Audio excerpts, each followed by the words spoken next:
Hello students, my name is Devojit Shah and welcome to my YouTube channel Laws of Physics। और आज के video में हम start करने जा रहे हैं लाइन इंटीग्रल। और लाइन इंटीग्रल के ऊपर आज हम लोग कुछ अच्छा न्यूमेरिकल डिस्कस करेंगे जो आप लोगों के एग्जाम के लिए इंपॉर्टेंट है, चाहे वो सीएसआई नेट हो, गेट हो, आईआईटी जैम हो या जेएसटी क्यों ना हो। और आज के वीडियो में हम कार्टेशियन कोऑर्डिनेट और पोलर कोऑर्डिनेट डिस्कस करेंगे। फिर उसके बाद पोलर कोऑर्डिनेट और लाइन इंटीग्रल को मिला के हम लोग एक दो कुछ बहुत बेहतरीन न्यूमेरिकल करेंगे। तो बिना टाइम वेस्ट किए आज का जर्नी स्टार्ट करते हैं। तो आखिर हम लोग वर्क डन कैसे निकालते हैं ये तो अब सभी लोग जानते हैं कि इफ इक्वल टू होता है फोर्स, ठीक है। तो इस केस में हम लोग वर्क डन कैसे निकाल सकते हैं, ठीक है। मान लो कि एक पार्टिकल को मैंने ए पॉइंट से बी पॉइंट तक मूव किया, ठीक है, इस एफ फोर्स की मदद से। तो वर्क डन क्या होगा? वर्क डन होगा ए टू बी, ये हो जाएगा एफ डॉट डीएल वेक्टर, ठीक है। ये तो है वर्क डन निकालने का एक सिंपल सा बेसिक तरीका। अगर यही फोर्स कंजर्वेटिव बन जाता है, ठीक है, इफ इक्वल टू ये बना कंजर्वेटिव फोर्स, ठीक है, कंजर्वेटिव ये हुआ फोर्स। तो कंजर्वेटिव फोर्स का मतलब है कि पार्टिकल को तुम जिस रास्ते से भी ले जाओ वर्क डन पाथ के ऊपर डिपेंड नहीं करेगा, ठीक है। मान लो कि ये एक पॉइंट है, ठीक है, ए टू बी, ठीक है। तो मैं पहले पार्टिकल को इस पाथ में ले गया, ये हुआ पाथ नंबर 1। फिर मैं पार्टिकल को इस पाथ में ले गया, ये हुआ पाथ नंबर 2। और फिर मैं इस पार्टिकल को इस पाथ में ले गया, ये हुआ पाथ नंबर 3। तो तीनों पाथ में, ठीक है, जो वर्क डन होगा वो सेम ही होगा, ठीक है। बेसिकली अगर तुम कंजर्वेटिव फोर्स की मदद से एक पार्टिकल को एक पॉइंट से दूसरे पॉइंट में ले जा रहे हो तो वर्क डन पाथ के ऊपर डिपेंड नहीं करेगा। वर्क डन सिंपल इनिशियल और फाइनल पोजीशन के ऊपर डिपेंड करता है ना। तो अगर यही फोर्स कंजर्वेटिव फोर्स बन जाता है तो कंजर्वेटिव फोर्स के लिए कर्ल ऑफ एफ ये होता है 0। और तब हम लोग इसको ऐसे लिख सकते हैं F equal to del phi. Phi क्या है? फाई है एक स्केलर पोटेंशियल, ठीक है।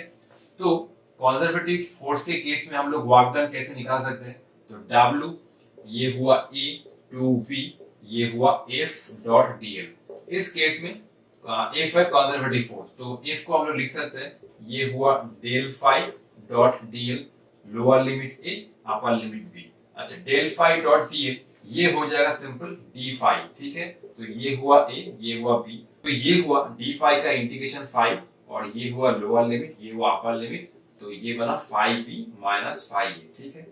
तो अगर मैं एक पार्टिकल को कंजर्वेटिव फोर्स की मदद से ए पॉइंट से बी पॉइंट तक ले गया तो वर्क डन मैं इंटीग्रेशन के बिना भी सॉल्व कर सकता हूं। मैं सिंपल इस स्केलर पोटेंशियल फाई का वैल्यू बी पॉइंट पे निकालूंगा माइनस स्केलर पोटेंशियल का वैल्यू ए पॉइंट पर निकालूंगा, ठीक है। तो ये वैल्यू हमें वर्क डन दे देगा, ठीक है। और ये जो वर्क डन होगा वो होगा सिंपल, ये मैं कह सकता हूं ये बना इंडिपेंडेंट ऑफ पाथ, ठीक है। ये पाथ के ऊपर डिपेंड नहीं करेगा क्योंकि हम लोग जानते हैं कंजर्वेटिव फोर्स के द्वारा जो वर्क डन होता है वो पाथ के ऊपर डिपेंड नहीं करता है, ठीक है। तो अब हम लोग लाइन इंटीग्रल के ऊपर प्रॉब्लम डिस्कशन करेंगे। सिंपल यही तो है वर्क डन का फॉर्मूला, ठीक है। तो चलो मैं एक बार बोर्ड को इरेज कर लेता हूं, आप लोग इसको कॉपी कर लीजिए, ठीक है। फिर प्रॉब्लम स्टार्ट करेंगे। चलो, ये है आज का हमारा पहला क्वेश्चन। और ये क्वेश्चन है एक फोर्स दिया हुआ है, ठीक है, 2xy plus z³ y cap x square j cap plus 3x z square k cap. तो इस फोर्स के करस्पॉन्डिंग हमें स्केलर पोटेंशियल फाइंड करना है, ठीक है। तो स्केलर पोटेंशियल तुम तभी फाइंड कर सकते हो अगर वो फोर्स कंजर्वेटिव होता है। और कंजर्वेटिव फोर्स चेक करने का क्या रास्ता है? ये सिंपल, ये del cross f equal to 0 होना चाहिए। तो पहले तो हमें ये चेक करना होगा कि कर्ल ऑफ f 0 हो रहा है या नहीं हो रहा है। अगर हो रहा है तभी उस केस में हम लोग फाई को निकाल सकते हैं, ठीक है। तो ये बना कर्ल ऑफ एफ, ठीक है, ये हुआ कर्ल ऑफ एफ या डेल क्रॉस एफ, ठीक है। ये हुआ आई कैप, ये हुआ जे कैप, और ये हुआ के कैप। डेल मतलब ये हुआ डेल डेल एक्स, ये हुआ डेल डेल वाई, और ये हुआ डेल डेल जेड, ठीक है। 2xy ये हुआ 2xy प्लस जेड क्यूब, ये हुआ एक्स स्क्वायर जे कैप, और ये हुआ 3x z square k cap, ठीक है। यही तो फॉर्मूला है क्रॉस प्रोडक्ट निकालने का। तो ये हुआ i कैप, ठीक है, del del y of 3x z square, ठीक है, ये तो होगा 0 minus del del z of x square, ये तो हुआ 0, इसके बाद आता है माइनस जे कैप, तो ये वाला रो बंद, ये वाला कॉलम बंद, del del x of 3x square, ये होगा सिंपल 3z स्क्वायर ना, 3z square minus del del z of 2xy plus z cube, ये हो जाएगा कितना, ये हो जाएगा सिंपल 3z स्क्वायर, ठीक है। और ये हुआ के कैप मतलब del del x of x square, ये होगा 2x minus del del y of 2xy plus z cube, इसका कितना आएगा partial differentiation with respect to y, ये हो जाएगा 2x, ठीक है। तो देखो ये वाला 0 माइनस 0, ये तो 0, ये भी 0, ये भी 0, तो सिंपल ये फोर्स कंजर्वेटिव है, ठीक है, तो लिख सकते हैं, ठीक है। सो F इज कंजर्वेटिव, ठीक है। अब कंजर्वेटिव है तो इसको हम लोग डेल फाई के साथ इक्वेट भी कर सकते हैं, ठीक है। तो मैं इसको इरेज कर रहा हूँ, ठीक है। तो चलो एक बार लिख लो 1 2 3 4 5, ठीक है। चलो इसको इरेज कर रहा हूँ, ठीक है।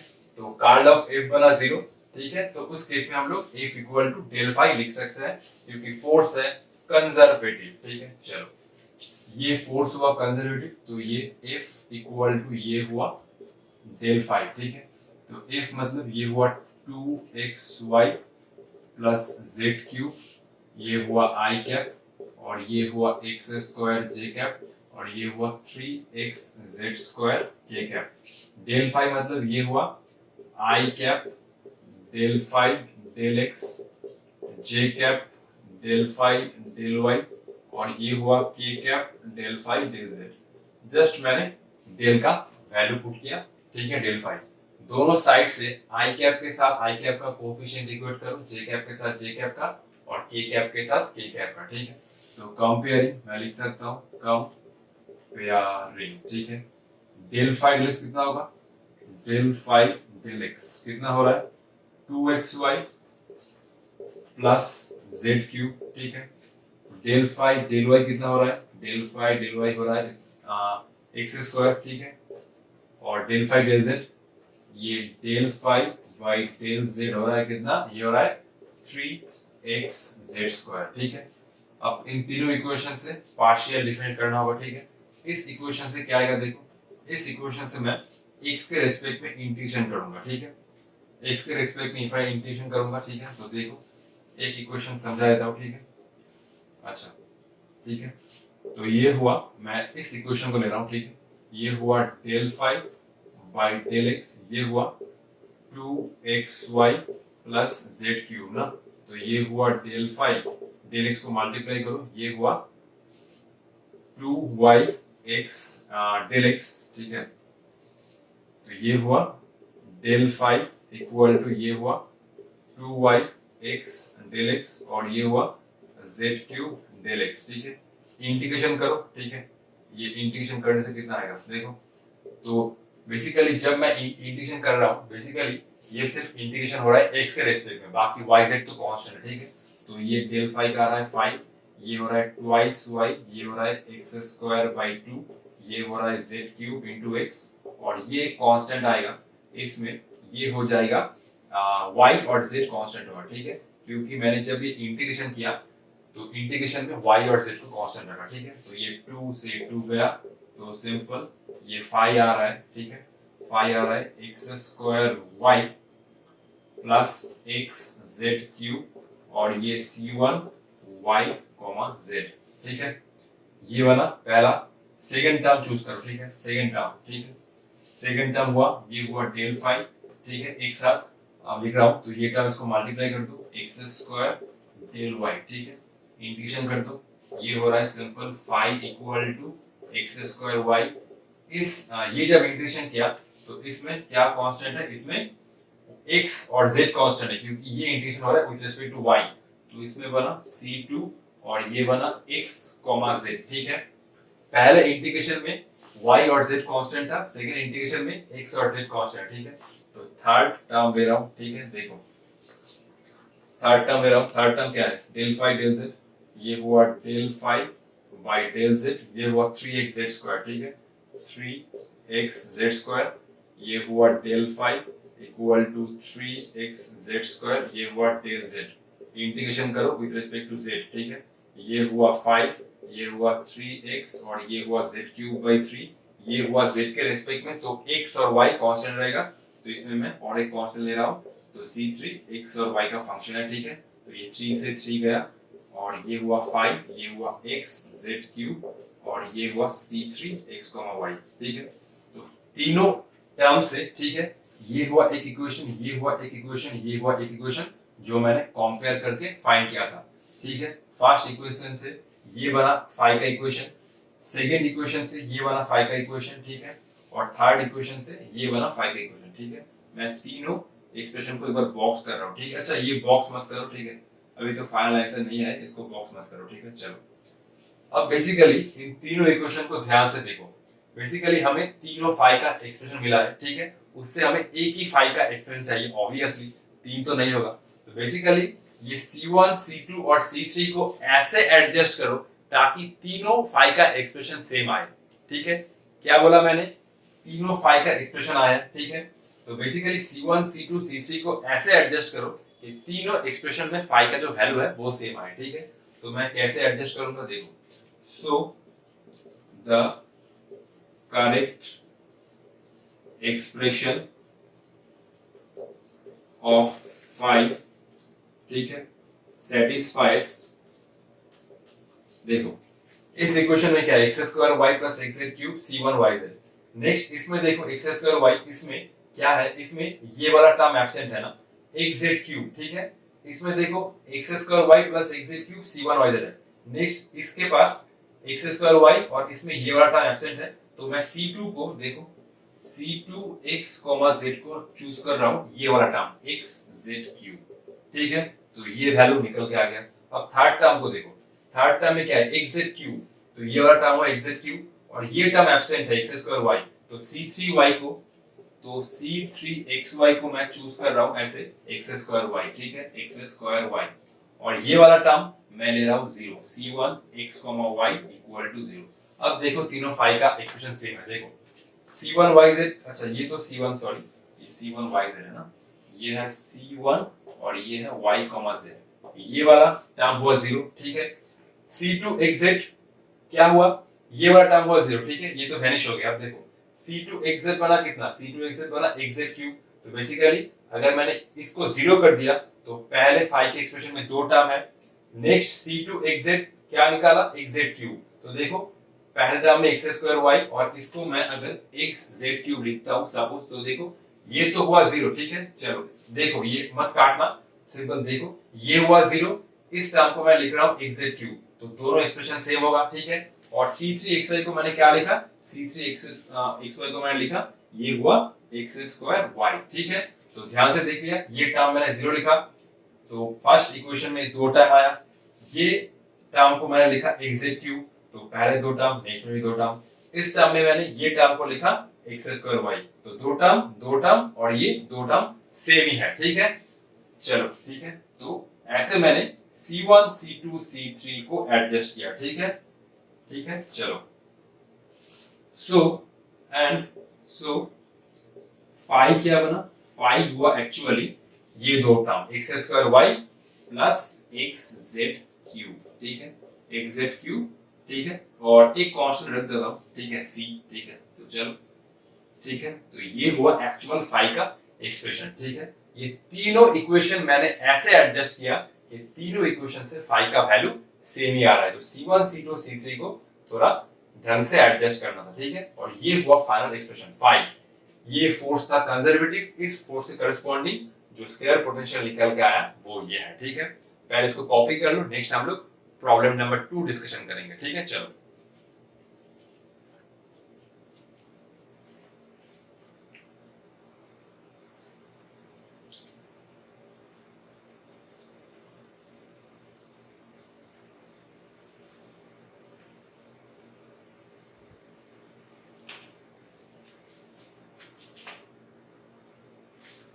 तो आई थिंक आप लोगों का हो गया है, ठीक है। तो चलो ये मैं इरेज कर रहा हूं, ठीक है। ये हुआ प्रॉब्लम नंबर 2, ठीक है, ठीक है। मैं पहले ये वाला इरेज कर रहा हूं, ठीक है। तो चलो ये वाला हुआ इरेज, ठीक है। ये ग्लव्स पहन के आता हूं क्योंकि थोड़ा टाइम सेव हो जाता है, ठीक है। तो मैं पहले क्वेश्चन लिख रहा हूं, आप लोग ट्राई करते रहना, मैं इसको बाद में इरेज कर दूंगा, ठीक है, पहले ट्राई करो, पहले लिखो क्वेश्चन। ये हुआ इफ वेक्टर इक्वल टू, ये हुआ 3xy आई कैप माइनस वाई स्क्वायर, ये हुआ जे कैप, ठीक है, ये है वाई स्क्वायर, ठीक है, y square j cap, then find, ये हुआ if vector dot dr vector where, अच्छा ये ओवर, ये c है, ये c क्या है, where c is the equation of a curve, c is the equation of a curve, ठीक है, c है एक कार्व का इक्वेशन, ठीक है। तो बेसिकली इस वेक्टर का लाइन इंटीग्रल फाइंड करना है अलोंग द कर्व, ठीक है, गिवन बाय कर्व का इक्वेशन है, गिवन बाय,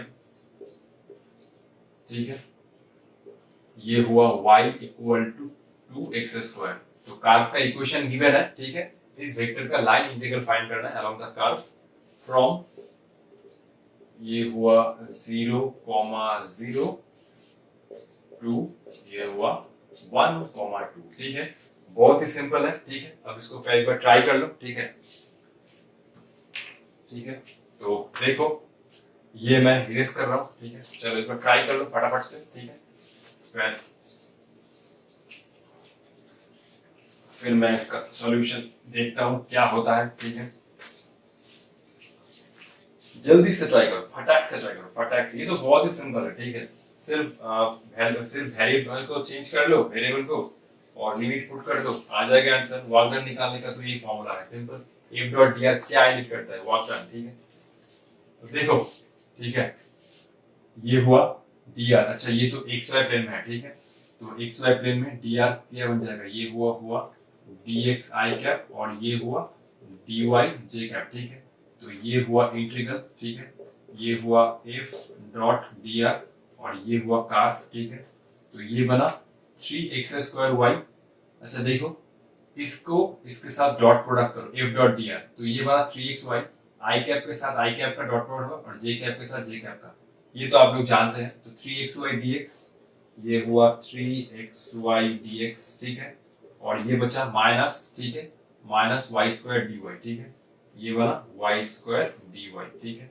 ये हुआ f dot dr, i cap के साथ i कैप, j कैप के साथ j cap, 3xy dx minus y square d y, ठीक है, दोनों को अलग अलग लिखते हैं, ठीक है, ये हुआ 3 को मैं बाहर ले रहा हूँ, कांस्टेंट है, ये हुआ xy dx, और ये हुआ y square d y, actually variable change करना है फर्स्ट इक्वेशन में, क्योंकि फर्स्ट इक्वेशन में ये y प्रेजेंट है, y कितना है, y है 2x स्क्वायर, ठीक है, तो ये बना 3, और ये हुआ x, y बना 2x square dx minus y square dy, ठीक है। अब ये तो पूरा x का इंटीग्रल है, तो x का लिमिट है 0 to 1, ये है x, और ये है y, ये है x, ये है y, x का लिमिट है 0 to 1, और y का लिमिट है 0,2, ठीक है, तो x हुआ 0 to 1, और y का लिमिट हुआ 0,0 से 2, ठीक है, तो ये हुआ हमारा इंटीग्रेशन, ठीक है, तो ये हुआ i,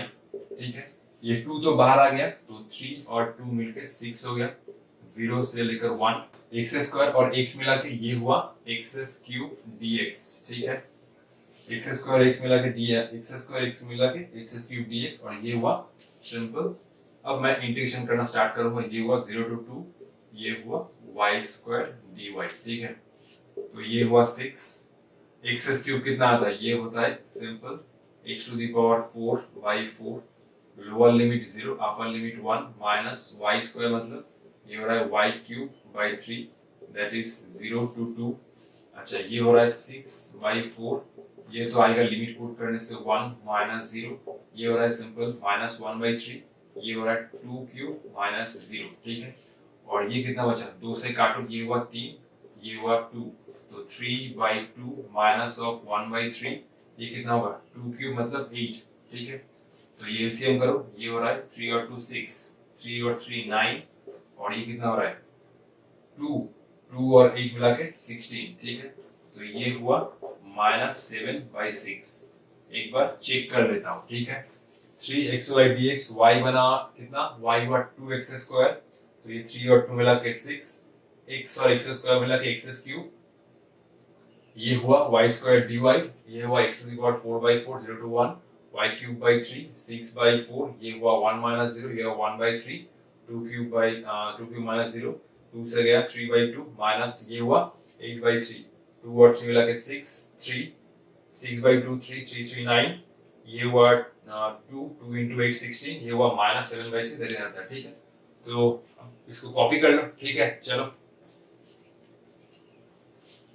तो बेसिकली हम लोग धीरे धीरे न्यूमेरिकल्स का लेवल इंक्रीज करेंगे। ठीक है, नेक्स्ट जो प्रॉब्लम है उसको सॉल्व करने से पहले हमें पोलर कोऑर्डिनेट सीखना होगा। ठीक है, पोलर कोऑर्डिनेट और लाइन इंटीग्रल को मिला के नेक्स्ट हमारा प्रॉब्लम है, तो पहले हम लोग कार्टेशियन कोऑर्डिनेट डिस्कस करेंगे, उसके बाद ही पोलर में जाएंगे। ठीक है, तो ये हुआ कार्टेशियन, कार्टेशियन, ये हुआ कोऑर्डिनेट।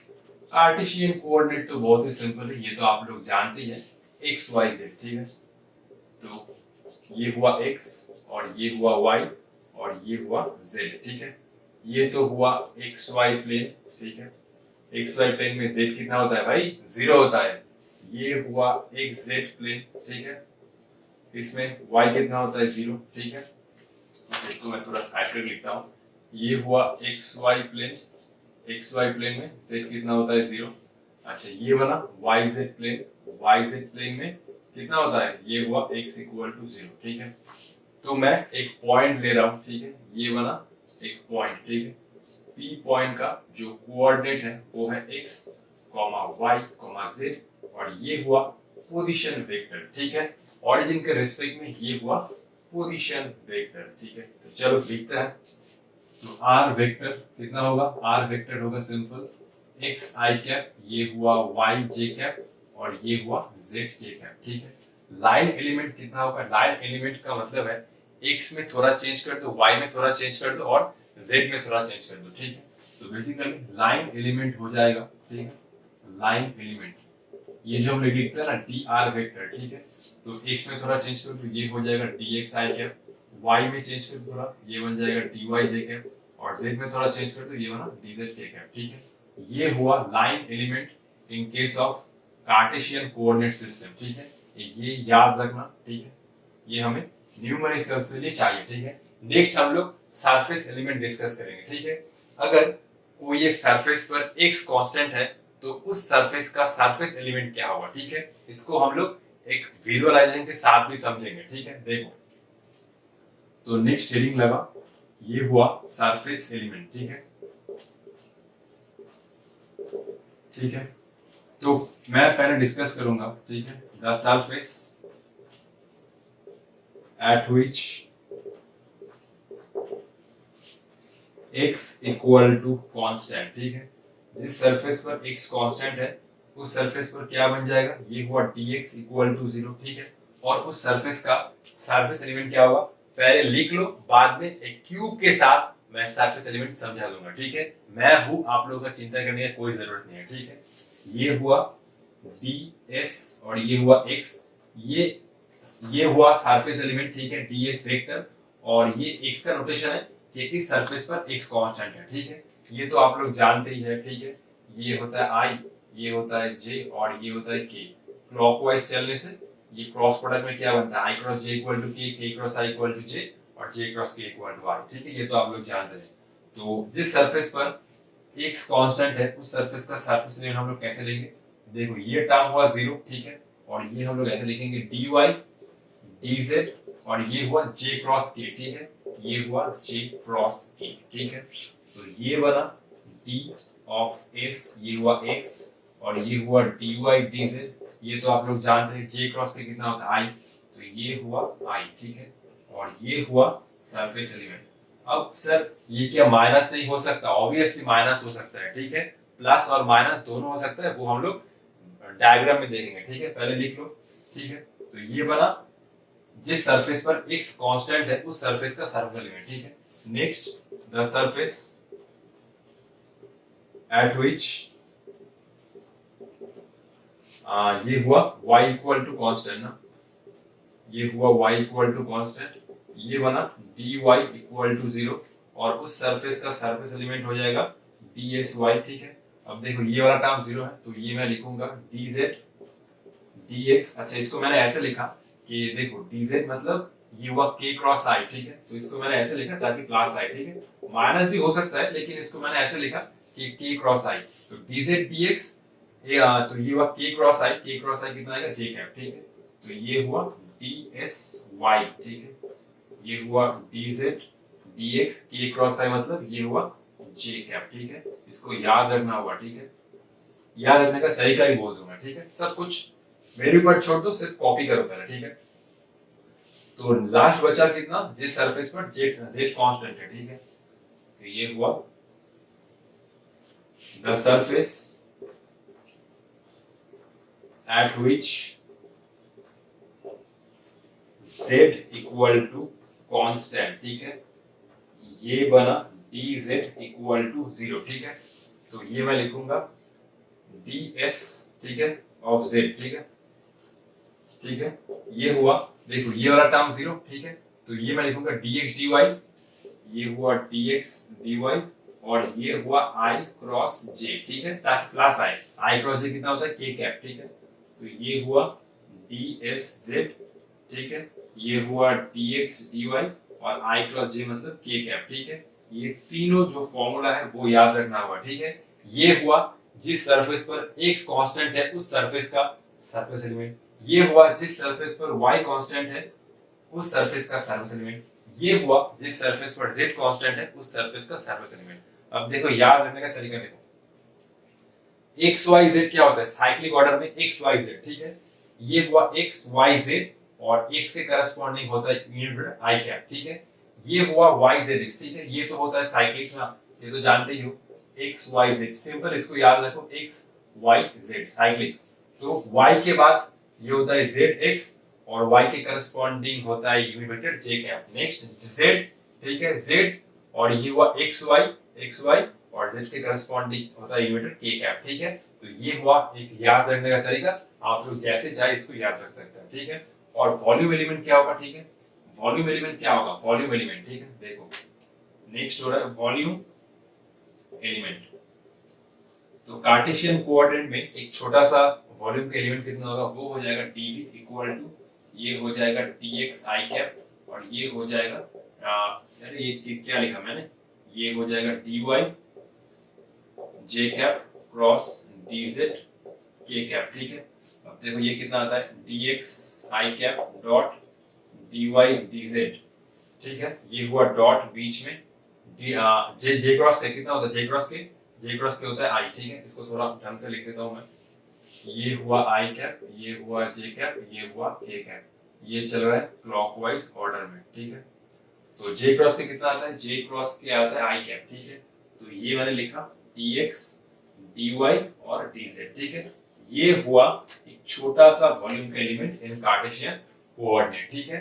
अब मैं ये तीनों सरफेस एलिमेंट का विजुअलाइजेशन आप लोगों को दूंगा, ठीक है। पहले इसको कॉपी कर लो, ठीक है, चलो, ठीक है। अगर नहीं हुआ तो वीडियो पॉज करके एक बार जरूर लिख लेना, ठीक है। तो इसको मैं इरेज कर रहा हूँ, ठीक है। देखो चलो अब एक क्यूब ड्रॉ करेंगे, ठीक है। क्यूब तो होता है 3 डायमेंशनल और सरफेस एलिमेंट का जो फॉर्मूला है उसको एनालाइज करेंगे, ठीक है।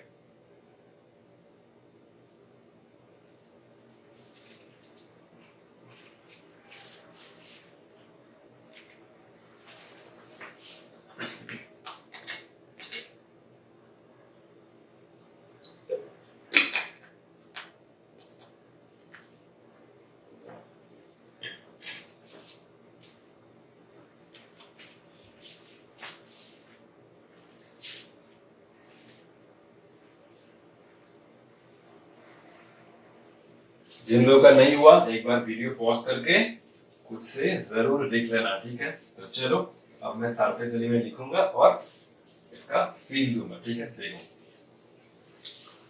ठीक है, तो जिस सरफेस पर x कांस्टेंट था उसका फॉर्मूला क्या था, ये था x और ये मैंने बोला था एक yz और ये x के करस्पॉन्डिंग यूनिट i कैप, ये था ds y, y के बाद z और z के बाद x y के करस्पॉन्डिंग होता है यूनिट जे कैप, और ये था ds z, जिस सरफेस पर z कांस्टेंट है, ठीक है।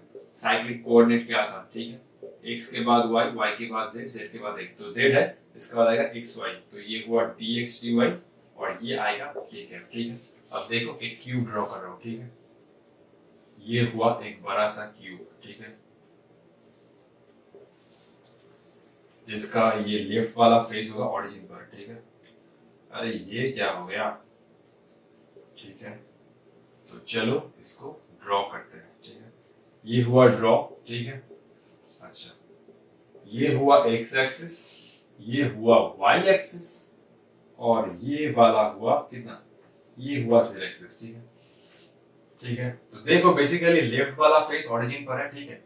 अच्छा, इस क्यूब का जो साइड है वो है 0 से a, ठीक है। x का कोऑर्डिनेट वेरी कर रहा है 0 टू a, y का कोऑर्डिनेट भी वेरी कर रहा है 0 टू a, और z का कोऑर्डिनेट वेरी कर रहा है बेसिकली 0 टू a, ठीक है, ठीक है। तो x वेरी कर रहा है 0 टू a, y वेरी कर रहा है 0 टू a, और z वेरी कर रहा है 0 टू a, ठीक है। x और y तो बोर्ड के प्लेन में है, लेकिन z वाला जो एक्सिस है वो बाहर की तरफ है, ठीक है। तो z एक्सिस में एक हुआ फ्रंट और दूसरा हुआ बैक सरफेस, ठीक है। अब देखो ये वाला जो फेस है वो है पॉजिटिव x में ना, पॉजिटिव x में, तो इसके करस्पॉन्डिंग जो होता है इन्वर्टेड, देखो ध्यान से देखो, ये वाला जो x का फेस है, ठीक है, इस वाले फेस में x क्या है, कांस्टेंट है, ठीक है। ये हुआ राइट सरफेस और ये वाला हुआ लेफ्ट सरफेस जिस पर x इक्वल टू 0 है। दोनों सरफेस पर ही x कांस्टेंट है, ठीक है, और जिस सरफेस पर x कांस्टेंट होता है उसका सरफेस एलिमेंट क्या होता है, ये सरफेस हुआ x इक्वल टू 0 पर और ये सरफेस हुआ x इक्वल टू 1 पर, तो इसके करस्पॉन्डिंग जो होगा एरिया वेक्टर, ठीक है, बेसिकली ये रिप्रेजेंट कर रहा है एरिया वेक्टर, तो ये हो जाएगा dy dz i कैप। अगर ये i कैप है तो इसके करस्पॉन्डिंग जो होगा एरिया वेक्टर ये हो जाएगा minus dy dz i cap, ठीक है। एक हुआ पॉजिटिव x में, दूसरा हुआ नेगेटिव x में, ठीक है। y में चलते हैं, ये वाला y, ये वाला y है y इक्वल टू 1 पर, और ये जो नीचे है सरफेस ये हुआ y इक्वल टू 0 पर, ठीक है, ठीक है। तो y एक्सिस में ये हुआ एक टॉप सरफेस, एक हुआ बॉटम सरफेस, ठीक है, ठीक है। टॉप सरफेस में जो है एरिया वेक्टर वो हो जाएगा dz dx j कैप, ये हुआ dz dx j कैप, ध्यान से समझ लो प्रॉब्लम में काम में आएगा, ठीक है।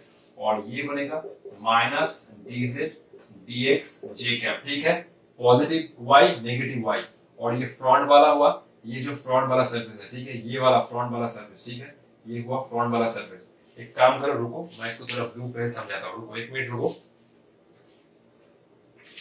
तो ये हुआ फ्रंट वाला सरफेस, ठीक है, ये हुआ फ्रंट वाला सरफेस, ठीक है, फ्रंट वाला सरफेस, फ्रंट सरफेस हुआ z इक्वल टू 1 पर, ठीक है, और ये जो बैक वाला सरफेस है, ठीक है, ये हुआ बैक वाला सरफेस, ये हुआ z इक्वल टू 0 पर, ठीक है।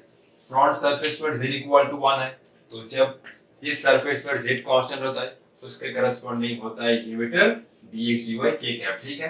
तो फ्रंट सरफेस के करस्पॉन्डिंग ये हो जाएगा यूनिट वेक्टर कितना होगा, ये हो जाएगा dx dy k कैप, ये हो जाएगा dx dy k कैप, और बैक सरफेस के करस्पॉन्डिंग, अच्छा इसको ना ऐसे रूप में समझाता हूँ, ठीक है, रुको ये थोड़ा नीचे हो गया ना, रुको रुको जस्ट रुको एक बार रुक जाओ, ठीक है। फ्रंट सरफेस, अच्छा ठीक है, थोड़ा इसको ठीक कर लेता हूँ। अच्छा, फ्रंट सरफेस के करस्पॉन्डिंग ये हुआ एरिया वेक्टर, ठीक है, ये हुआ एरिया वेक्टर, ठीक है, ये हुआ कितना dx dy k कैप, ये हुआ dx dy k कैप, और बैक सरफेस के करस्पॉन्डिंग, ठीक है, बैक सरफेस के करस्पॉन्डिंग ये हो जाएगा कितना, ये हो जाएगा, अच्छा इसको लिखता हूँ ऐसे minus dx dy k cap, ठीक है, इसको साइड में लिख लेना, ठीक है। तो राइट सरफेस में dy dz i cap, left surface में minus dy dz i cap, top में dz dx j कैप, ये सब हुआ एरिया वेक्टर, ठीक है।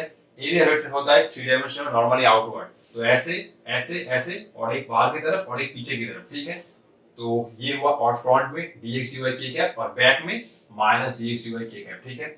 इसको अब लिख लो, फिर हम लोग पूरा कोऑर्डिनेट डिस्कस करेंगे, ठीक है। चलो मैं एक बार मार्कर में थोड़ा काली भर लेता हूँ, ठीक है, कॉपी कर लो फटाफट। तो इसमें मैं वॉल्यूम एलिमेंट भी आप लोगों को समझा देता हूँ, वॉल्यूम एलिमेंट का मतलब क्या था। बेसिकली देख सकते हो x वेरी कर रहा है 0 टू a, y वेरी कर रहा है 0 टू a, z वेरी कर रहा है 0 टू a, ठीक है। तो वॉल्यूम एक्चुअली अच्छा इसमें इस क्यूब का वॉल्यूम कितना होगा, वॉल्यूम होगा टोटल कितना होता है a क्यूब, ठीक है। सिंपल x y z में इसका जो वैल्यू है a, ठीक है। तो वॉल्यूम एलिमेंट क्या था, वॉल्यूम एलिमेंट था सिंपल dx dy dz। अगर इसको तुम इंटीग्रेट कर दोगे ना तो नेट वॉल्यूम आ जाएगा, ठीक है। ये मैं इंटीग्रेट कर रहा हूँ, dx ये हो रहा है dy और ये हुआ dz, ठीक है। ये हुआ 0 टू a, ये हुआ 0 टू a और ये हुआ 0 टू a, ठीक है। ये देखो कितना आ गया, ये हुआ x 0 टू a, ये हुआ y 0 टू a और ये हुआ z 0 टू a। तो देखो ये आ रहा है सिंपल वॉल्यूम a क्यूब, ठीक है। तो यही था स्मॉल वॉल्यूम ऑफ एलिमेंट का सिग्निफिकेंस, ठीक है। तो चलो इसको लर्न करना ठीक से, ठीक है।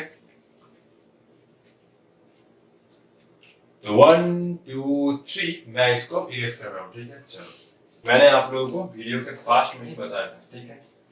Polar coordinate is very important, ठीक है। चाहे तुम मैथमेटिकल फिजिक्स पढ़ो चाहे तुम क्लासिकल मैकेनिक्स पढ़ो, ठीक है। पोलर कोऑर्डिनेट बहुत काम में आता है, ठीक है। पोलर कोऑर्डिनेट का यूज क्वांटम मैकेनिक्स में भी है, ठीक है। चलो इसको अब करते हैं, ठीक है। ये हुआ पोलर कोऑर्डिनेट। पोलर कोऑर्डिनेट मतलब r थीटा का ऑपरेशन होगा, ठीक है, ऑपरेशन, ठीक है। पोलर कोऑर्डिनेट मतलब r और थीटा, ठीक है। तो ये हुआ एक सर्कल, ठीक है। अच्छा ये हुआ x एक्सिस, ठीक है, और ये हुआ y एक्सिस, ठीक है, ठीक है। इस सर्कल के ऊपर मैं एक पॉइंट चूज कर रहा हूँ, ठीक है। सर्कल का रेडियस कितना है, सर्कल का रेडियस है स्मॉलर मान लो, ठीक है, स्मॉलर। और देखो ध्यान से, ठीक है, ये हुआ एंगल थीटा, ठीक है, और ये जो रेडियस है वो आर, ठीक है। पी पॉइंट का जो कोऑर्डिनेट है, ठीक है, पी पॉइंट का जो कोऑर्डिनेट है वो है आर कॉमा थीटा, ठीक है। अब जैसे कार्टेशियन कोऑर्डिनेट में क्या था, यूनिट वेक्टर आई कैप और ये जे कैप और ये के कैप, ठीक है। तो पोलर कोऑर्डिनेट में होगा यूनिट वेक्टर आर कैप और थीटा कैप, ठीक है। डायरेक्शन क्या हुआ देखो, ये हुआ आर ना, तो इस डायरेक्शन में हो जाएगा, ठीक है, ये हुआ आर कैप और इसके परपेंडिकुलर डायरेक्शन में ये हो जाएगा सिंपल थीटा कैप, ठीक है। जैसे आई जे के म्यूचुअली परपेंडिकुलर था, पोलर कोऑर्डिनेट में भी आर कैप और थीटा कैप परपेंडिकुलर है, ठीक है। अच्छा नेक्स्ट हम लोग आर कैप निकालना चाहते हैं और थीटा कैप, ठीक है। तो देखो इस पॉइंट का कोऑर्डिनेट क्या है, आर कॉमा थीटा, ठीक है। तो आर का एक्स एक्सिस में तो ये है एक वेक्टर आर, ठीक है। इसका एक्स एक्सिस में कंपोनेंट कितना हो जाएगा, ठीक है, ये वाला हो जाएगा, देखो ये वाला होगा कितना आर कॉस थीटा और इसके परपेंडिकुलर, ठीक है, ये वाला कितना हो जाएगा, ये हो जाएगा आर साइन थीटा, ठीक है। तो r cos theta r sine theta, ठीक है। तो चलो इसको पहले लिखता हूँ, ठीक है। तो ये हुआ आर वेक्टर इक्वल टू ये हुआ एक्स आई कैप और वाई जे कैप। एक्स मतलब इसका एक्स एक्सिस में कितना कंपोनेंट, वाई मतलब वाई एक्सिस में कितना कंपोनेंट है, ठीक है। तो एक्स बना आर कॉस थीटा, ठीक है।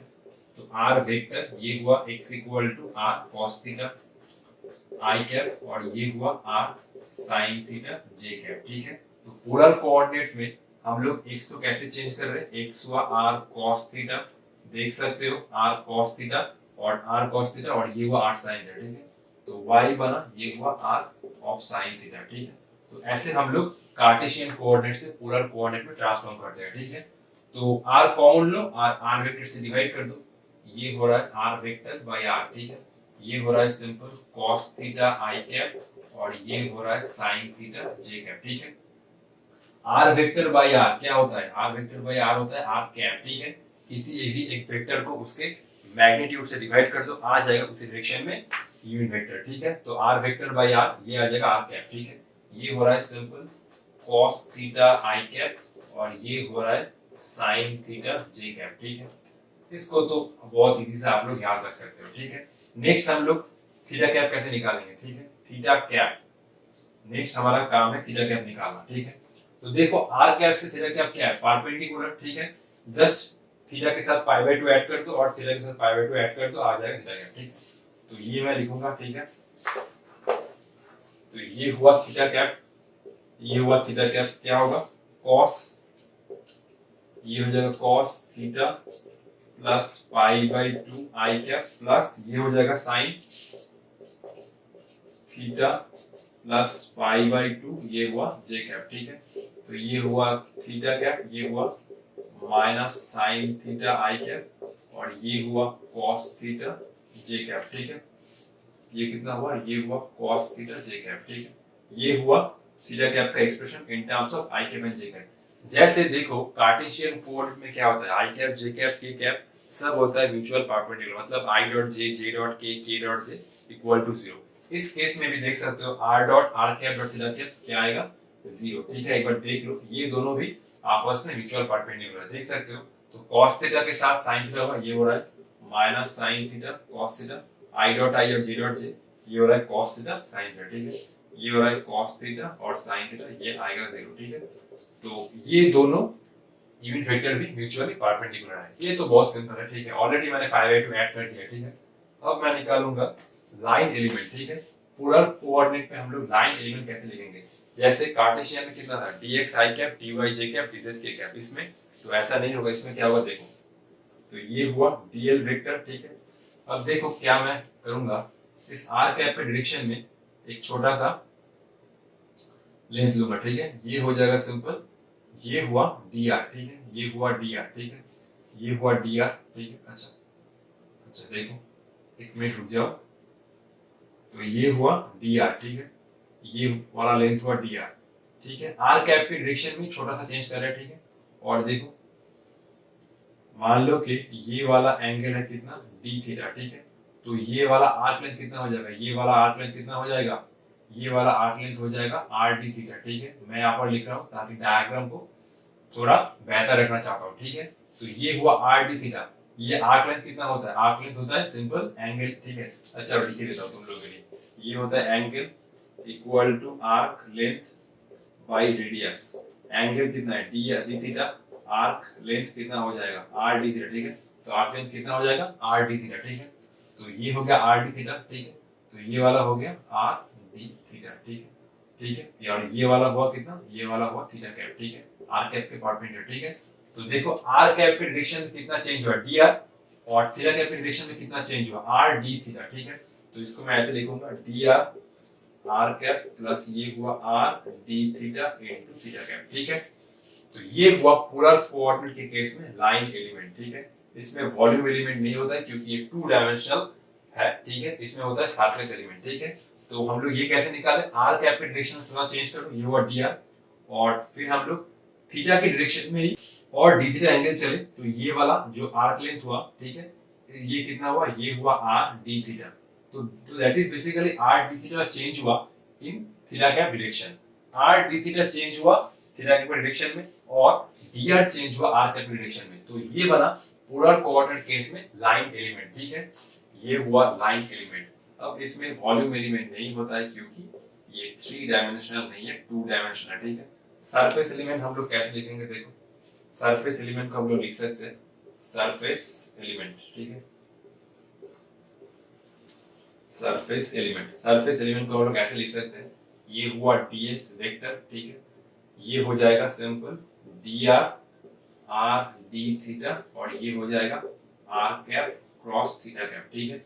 ये हो जाएगा r dr d थीटा, और ये हो जाएगा k कैप, ठीक है। अब बोलो तो k कैप का डायरेक्शन क्या होगा, क्रॉस प्रोडक्ट हम लोग कैसे निकालते हैं भाई, राइट हैंड थंब रूल। तो r कैप से थीटा कैप अपना 4 फिंगर्स कर्ल करो, थंब का डायरेक्शन होगा k कैप का डायरेक्शन, ठीक है। तो r कैप से थीटा कैप, ये मैंने अपना 4 फिंगर्स कर्ल किया, थंब आ रहा है नॉर्मली आउटवर्ड, तो k कैप का डायरेक्शन होगा बेसिकली नॉर्मली आउटवर्ड, और एरिया वेक्टर जो होगा वो होगा नॉर्मली आउटवर्ड, ठीक है। ये हुआ पोलर कोऑर्डिनेट के केस में सरफेस एलिमेंट, ठीक है। जो जो फॉर्मूला बॉक्स किया सभी को याद रखना होगा, ठीक है। ये भी याद रखना होगा कि कैसे हम लोग कार्टेशियन कोऑर्डिनेट से पोलर कोऑर्डिनेट में जाते हैं, ठीक है। That is the transformation formula, ठीक है। इसके बाद हम लोग लाइन इंटीग्रल का एक प्रॉब्लम करेंगे, ठीक है। इसमें अच्छा इसमें देख लो, इसमें r का क्या लिमिट होगा, ठीक है। इस केस में देखो पोलर कोऑर्डिनेट के केस में r और थीटा का ऑब्वियसली लिमिट कुछ होगा, ठीक है। अच्छा ऑब्वियसली देखो इसका जो लिमिट होगा, ठीक है, r का जो लिमिट होगा, ठीक है, रेडियस कहां से कहां तक वेरी कर सकता है, रेडियस वेरी कर सकता है 0 टू इनफाइनाइट, और ये हुआ थीटा ना, ऑब्वियसली रेडियस एक लार्ज सर्कल, ठीक है, लार्ज सर्कल, इस केस में तो रेडियस है r, लेकिन रेडियस वेरी कर सकता है 0 टू इंफिनिटी, ठीक है। अच्छा ये 0 टू इंफिनिटी, हाँ ठीक है 0 टू इंफिनिटी रेडियस तो माइनस इंफिनिटी नहीं होता, ठीक है। और ये वाला जो एंगल थीटा है ये वेरी कर सकता है 0 टू 2 पाई, ठीक है। रेडियस इंफिनिटी तक वेरी कर सकता है क्योंकि लार्ज सर्कल मान लो, ठीक है। और थीटा मतलब पूरा 0 टू पाई, ठीक है। अब देखो ये सरफेस एलिमेंट का सिग्निफिकेंस क्या है, अगर इसको तुम इंटीग्रेट कर दोगे तो सर्कल का एरिया मिल जाएगा। एरिया कितना होता है पाई आर स्क्वायर, तो इसको मैंने इंटीग्रेट करना स्टार्ट किया, ठीक है। सरफेस एलिमेंट, ठीक है। सरफेस एलिमेंट को अगर तुमने इंटीग्रेट कर दिया, ठीक है, तो टोटल सरफेस मिल जाएगा। ये देखो इंटीग्रेट कर दो, ठीक है, एस डी एस वेक्टर, ठीक है। चलो इसको मैं थोड़ा, चलो इस यहाँ पर करता हूँ क्योंकि पूरा एक साथ हो जाएगा। ये हुआ डी एस वेक्टर, ठीक है। ये हुआ आर डी आर, और ये हुआ डी थीटा, और ये हुआ के कैप। आर का लिमिट क्या होगा इस केस में 0 टू आर, ठीक है 0 टू आर। और थीटा का क्या लिमिट होगा 0 टू पाई। अब यहाँ पर मत बोलना सर यहाँ पर क्यों हमने 0 टू इंफिनिटी लिमिट ले लिया, अरे ये तो आर रेडियस का सर्कल है, ठीक है, इंफिनिटी तक पॉसिबल है, ठीक है। तो आर डी आर कितना आएगा, ये हो जाएगा आर स्क्वायर बाई 2, ये हुआ 0 टू आर, और ये डी थीटा का 2 पाई, और ये हुआ के कैप, ठीक है। तो ये 2 से 2 गया, और ये हुआ पाई are square k cap, that is the total area of circle, ठीक है। तो basically that is the significance of surface element, ठीक है। ये हुआ इस सरफेस का मतलब इस सर्कल का एक छोटा सा सरफेस एलिमेंट, ठीक है। पहले इसको कॉपी कर लो, नेक्स्ट हम लोग लाइन एलिमेंट का प्रॉब्लम डिस्कशन करेंगे, ठीक है। चलो तो ये हुआ प्रॉब्लम नंबर 3, और ये क्वेश्चन लाइन इंटीग्रल और पोलर कोऑर्डिनेट के ऊपर बेस्ड है, जैसे कि आप लोग देख सकते हैं इस सर्कल का इक्वेशन, ठीक है। क्वेश्चन मैं एक बार आप लोगों के साथ डिस्कस करके देता हूँ, आप लोग वीडियो पॉज करके जरूर खुद से ट्राई कीजिए, ठीक है। आई होप आप लोग अगर ट्राई करेंगे तो कुछ ना कुछ तो सीख सकते हैं। इसके बाद तो मैं सॉल्यूशन डिस्कस करूंगा, ठीक है। Find F dot d r, F का वैल्यू है ये, और ये जो सी है मतलब C is the circle x square plus y square equal to 1 traverse anticlockwise. Anticlockwise कुछ नहीं है, सिर्फ डायरेक्शन है। बोल रहा है कि ये जो सर्कल का एरो होगा, ठीक है, ये देखो ये एक सर्कल है, ठीक है, तो ऐसे होगा सर्कल, मतलब ये एंटी क्लॉकवाइज हमें इंटीग्रेट करना है, ठीक है। ये हुआ y, और ये हुआ x, और ये हुआ y, ठीक है। इस सर्कल का जो रेडियस है वो है 1, ठीक है, ये जो रेडियस है वो है 1, ठीक है। तो एक बार वीडियो पॉज कर ट्राई करो, ठीक है। तो 1 2 3, आई होप तुम लोगों ने सॉल्व कर लिया होगा, और इसका आंसर जो है वो है कितना, ये हुआ -2 पाई, ठीक है।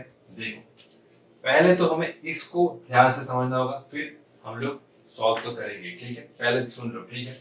अगर ये होता है x square plus y square equal to r square, ठीक है, ये होता है सर्कल का इक्वेशन, ठीक है, ये तो मैंने बोला था। तो हम लोग क्या सीखे थे, ये एक सर्कल है, ठीक है, अरे सर्कल तो नहीं बनाना ध्यान से, चलो बनाता हूँ। तो ये एक सर्कल है, ठीक है, तो ये हुआ एक्स एक्सिस, और ये हुआ वाई एक्सिस, ये हुआ रेडियस, ये एंगल हुआ थीटा, तो ये हुआ कितना, ये तो हुआ आर कॉस थीटा, और ये हुआ आर साइन थीटा, ठीक है। तो बेसिकली हम लोग लिख सकते हैं x इक्वल टू कितना होता है आर कॉस थीटा, और ये होता है y equal to r sine theta, ठीक है। इस इक्वेशन से हम लोग ये वाला इंफॉर्मेशन लिख सकते हैं, ठीक है, ठीक है। अच्छा इस केस में अगर ये होता है x square plus y square equal to 1, जैसे इस इक्वेशन में है, तो x कितना बनेगा, x सिंपल हो जाएगा आर स्क्वायर, तो ये था आर, तो सिंपल ये हो जाएगा सिंपल 1 इंटू कॉस थीटा, ठीक है। तो ये हो जाएगा सिंपल कॉस थीटा, और y का जो ट्रांसफॉर्मेशन होगा वो होगा y equal to sine theta, ठीक है। ये मुझे पहले बहुत दिक्कत देता था, ठीक है, ये कैसे सॉल्व करूं, ठीक है। तो इस इक्वेशन को देखो, ये हुआ r cos थीटा, और इस इक्वेशन को देखो, इस केस में रेडियस है 1, तो ये बनेगा x equal to cos theta, y equal to sin theta, ठीक है। तो अगर इस प्रॉब्लम में हमें ट्रांसफॉर्मेशन का जरूरत हो तो हम लोग ये वाला फॉर्मूला अप्लाई करेंगे, ठीक है, x equal to cos theta, y equal to sin theta, ठीक है। तो इसको मैं इरेज कर रहा हूं, ठीक है, चलो ठीक है, तो लिख लो 1 2 3 1 2 3, ठीक है। चलो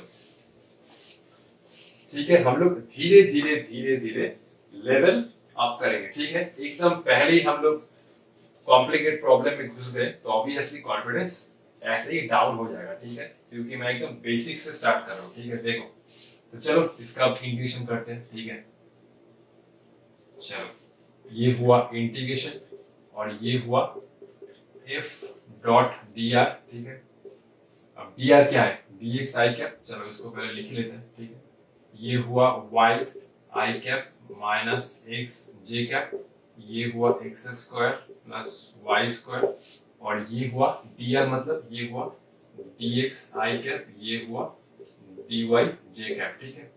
तो ये हुआ कितना y इंटू डी एक्स, ठीक है। ये डॉट प्रोडक्ट है बीच में, ध्यान से, ये हुआ y dx और ये हुआ x dy, ठीक है। नीचे है कितना, नीचे है x square plus y square, ठीक है। अब देखो ये मैं कैसे करूंगा, अब देखो x square plus y square क्या लिखूंगा मैं, ठीक है। X square plus y square तो पूरा 1 है, इसका तो वैल्यू 1 ही है ना, इसका तो वैल्यू 1 है। अगर तुम इसको सब्स्टिट्यूट भी करना चाहो तो देखो, तो इसमें हम लोग क्या निकाल सकते हैं information, x square plus y square 1, तो ये हो जाएगा x equal to cos theta और ये y हो जाएगा साइन थीटा। ये तो मैंने ऑलरेडी आप लोगों को बोला है, ठीक है। तो इसमें वैल्यू पुट करो, ठीक है। अच्छा ठीक है, इसको मैं साइड में लिखता हूँ, ठीक है। देखो ये होता है x equal to cos theta, तो dx कितना बना, ये हुआ minus sine theta d theta. ये एक्चुअली होता है सामने r, लेकिन इस इक्वेशन में dx का वैल्यू है 1, ठीक है। और ये होता है y equal to sine theta और ये हो जाएगा dy equal to cos theta d theta, ठीक है। एकदम पूरा बेसिक्स चल रहा हूँ, कोई भी स्टेप जंप नहीं किया, ठीक है। तो देखो y dx, y मतलब ये हो रहा है साइन थीटा, ठीक है, और dx मतलब minus sine theta d theta, ये हुआ minus sine theta d theta, minus x कितना है, x है cos थीटा, ठीक है, और dy कितना है cos थीटा डी थीटा, ठीक है। अब देखो इसको अगर तुम डायरेक्ट 1 नहीं पुट करना चाहते तो लिख लो, क्या दिक्कत है, x square means cos square theta, ये हुआ cos square theta, y square equal to sin square theta. तो मैंने पहले ही बोला था कि डायरेक्ट 1 पुट कर दो, ठीक है। अगर नहीं पुट करना चाहते तो ऐसे करो, कोई बात नहीं, ठीक है।